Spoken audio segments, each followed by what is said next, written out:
सममूल्य अपूर्णांक संबोध एक वेगळी पद्धत प्रत्यक्ष आकृतीच्या साहाय्याने.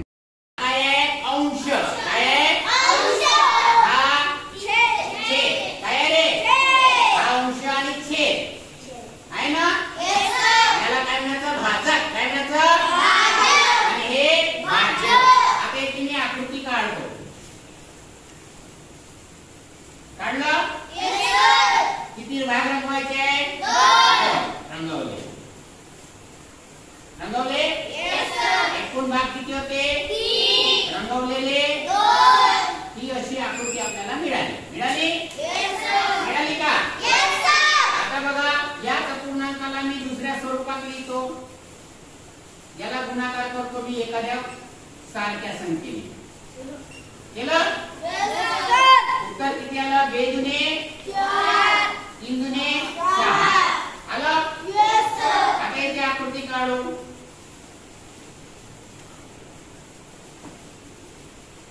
झाले 6 डबे? झाले की नाही?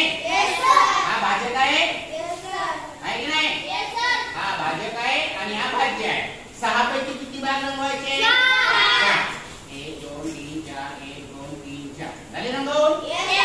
आता याला आकृतीला लिहितो. एकूण भाग किती? 6 रंगवलेले 4. हा एक अपूर्णांक मिळाला आणि हा पहिला अपूर्णांक. या दोन अपूर्णांकांना गोल करतो. आता आपल्याला कोणते अपूर्णांक मिळाले? 2/3 कोणते भेटले? 2/3 आणि दुसरा 4/6. आता बघा, या अपूर्णांकाला आपल्याला माहित आहे का लहान कोणता आहे मोठा कोणता आहे? माहित आहे का? नाही. मग हा अपूर्णांक आपल्याला लहान मोठा ठरवावा लागेल. सारखा असू शकते की नाही? बघा, लहान असू शकते, मोठा असू शकते, सारखा असू शकते. आपण एवढं केलं की नाही? एखाद्या संख्येने गुणून बघितलं तर हा मिळाला. कोणता भेटला? 4/6. पण तो होता किती? 2/3. अशा प्रकारे दोन अपूर्णांक आपल्याला मिळाले. आता मिळाल्यानंतर या अपूर्णांकाचा लहान मोठेपणा ठरवायचा आहे. पण छेद सारखा आहे का?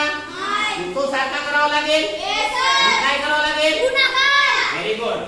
2/3 लिहिलं. 2/3 कोणत्या छेदाने गुणू? 6 ने. Very good. गुणलं. इकडे जसा तसा लिहितो. लिहिलं. गुणीला केलं.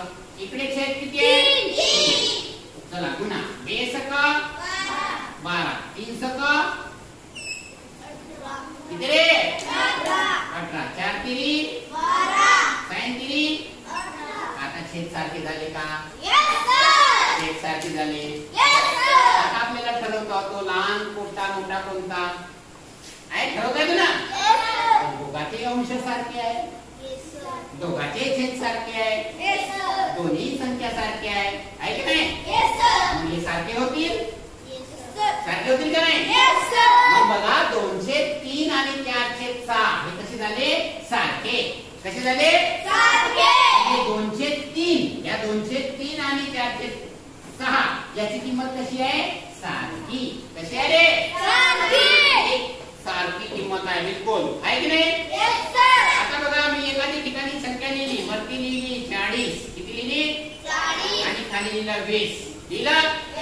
आता मी एक संख्या इकडे लिहितो. इथं 10 लिहिलं. बरोबर आहे?